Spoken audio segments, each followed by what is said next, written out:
প্রিয় শিক্ষার্থীরা, আজ তোমাদের জন্য যারা 2026 সালের এসএসসি পরীক্ষার্থীদের জন্য আমি বিষয় জীববিজ্ঞান প্রথম পত্রের চ্যাপ্টার অনুযায়ী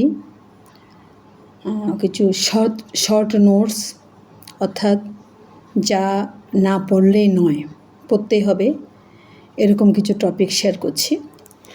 আমার ছাত্রছাত্রী অনুরোধ করেছে এগুলো একটু শেয়ার করার জন্য। আমি ওভারঅল করছি যাতে সবাই পায়।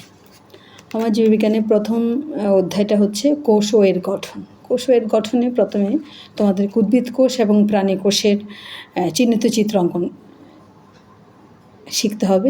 উদ্ভিদ কোষ এবং প্রাণী কোষের মধ্যে পার্থক্য, দেহকোষ এবং জনন কোষের মধ্যে পার্থক্য, কোষের সংজ্ঞা, তারপর নিউক্লিয়াসকে কোষের প্রাণকেন্দ্র বলা হয় কেন, কোষ প্রাচীরের গঠন, কোষ ঝিল্লির গঠন এবং কাজ, তারপর তোমার এখানে এই যে ফ্লুইড মোজাইক মডেল লাগবে। তারপর আসলে সাইটোপ্লাজম, রাইবোজোমকে কেন প্রোটিন ফ্যাক্টরি বলা হয়, রাইবোজোমের গঠন, লাইসোজোমকে কেন আত্মঘাতী থলিকা বলা হয়, লাইসোজোমের চিত্রসহ গঠন, তারপর এন্ডোপ্লাজমিক রেটিকুলামের চিত্রসহ গঠন এবং কাজ, রাইবোজোম ও লাইসোজোমের মধ্যে পার্থক্য, এন্ডোপ্লাজমিক রেটিকুলাম এবং গলজি বডির মধ্যে পার্থক্য, অমসৃণ এন্ডোপ্লাজমিক রেটিকুলাম এবং মসৃণ এন্ডোপ্লাজমিক রেটিকুলামের মধ্যে পার্থক্য, মাইটোকন্ড্রিয়া চিত্রসহ মাইটোকন্ড্রিয়ার গঠন এবং কাজ, মাইটোকন্ড্রিয়াকে কেন কোষের পাওয়ার হাউস বা শক্তি ঘর বলা হয়, তারপর আসো প্রোটোপ্লাজম, যে প্লাস্টিড থেকে তোমার ক্লোরোপ্লাস্টের গঠন, কাজ, তারপর লিউকোপ্লাস্ট, ক্রোমোপ্লাস্ট এবং ক্লোরোপ্লাস্টের মধ্যে তুলনামূলক পার্থক্যটা শিখতে হবে, মাইটোকন্ড্রিয়া এবং প্লাস্টিডের মধ্যে পার্থক্য, তারপর নিউক্লিয়াস, একটা আদর্শ নিউক্লিয়াসের চিহ্নিত চিত্র অঙ্কন এবং নিউক্লিয়াসের কোষের প্রাণকেন্দ্র বলা হয় কেন, সাইটোপ্লাজম এবং নিউক্লিওপ্লাজমের মধ্যে পার্থক্য, নিউক্লিয়াস এবং নিউক্লিওলাসের মধ্যে পার্থক্য, তারপর ক্রোমোজোমের একটি চিত্রসহ একটি আদর্শ ক্রোমোজোমের ভৌত এবং রাসায়নিক গঠন, কাজ তো অবশ্যই পড়তে হবে।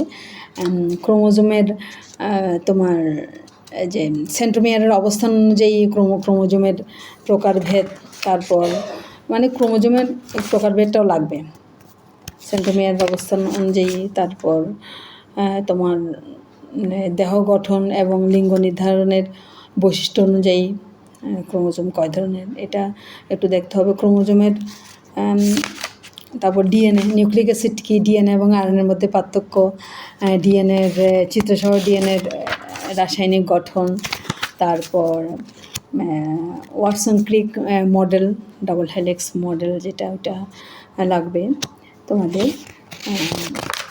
আরেকটা প্রশ্ন আছে, ডিএনএর কাজটা তো বলেছি না। তারপর হচ্ছে ডিএনএ রেপ্লিকেশন চিহ্নিত চিত্রসহ ডিএনএ রেপ্লিকেশন লাগবে। মেসেঞ্জার আরএনএ এবং টিআরএনএর মধ্যে পার্থক্য, আর আরএনএর চিত্রসহ আরএনএর গঠন লাগবে। ডিএনএ এবং আরএনএর মধ্যে পার্থক্য তো বলেছি। এরপরে তোমাদের আরেকটা টপিক আছে যেটা হচ্ছে ট্রান্সক্রিপশন এবং ট্রান্সলেশন কাকে বলে। ট্রান্সক্রিপশন এবং ট্রান্সলেশনের যে মধ্যে পার্থক্য লাগবে, ট্রান্সক্রিপশন এবং ট্রান্সলেশনের সংজ্ঞা এবং পার্থক্য লাগবে, আমাদের বইয়ে আছে। আরেকটা জিনিস আছে জেনেটিক কোড কি, জেনেটিক কোডের বৈশিষ্ট্য, এগুলো লাগবে যে পড়তে হবে। আমি ক্লাসও পড়িয়েছি তোমাদের জেনেটিক কোডের বৈশিষ্ট্য, জেনেটিক কোড কী, আর হচ্ছে বংশগতিতে ডিএনএর ভূমিকা।